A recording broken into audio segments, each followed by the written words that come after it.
शेवटचं पत्र. गावाचं नाव होतं आंबेगाव. तिथं राहत होता सिद्धार्थ. शांत, अभ्यासू आणि थोडासा एकटा. कॉलेजमध्ये त्याची भेट झाली नेहाशी. हसरी, बोलकी आणि सगळ्यांची लाडकी.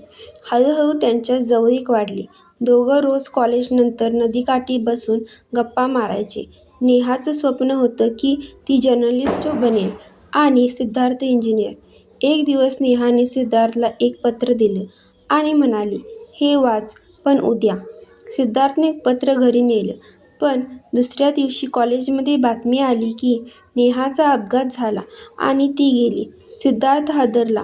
काही दिवस तो बाहेरच गेला नाही. अखेर एक रात्री त्याला आठवलं ते पत्र. त्याने कपाट उघडलं, पत्र बाहेर काढलं आणि थरथरत्या हाताने वाचायला सुरुवात केली.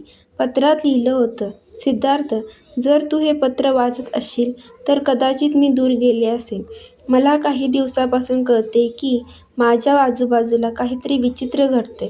एक पांढऱ्या कपड्यातील बाई रोज रात्री माझ्या खिडकीत दिसते आणि ती फक्त तुझं नाव घेते. मला भीती वाटते. सिद्धार्थ, जर काही झालं तर तू नदीकाठी त्या जुन्या झाडाजवळ ये. तिथं तुला माझं खरं गुपित समजेल." सिद्धार्थ दुसऱ्या दिवशी रात्री नदीकाठी गेला.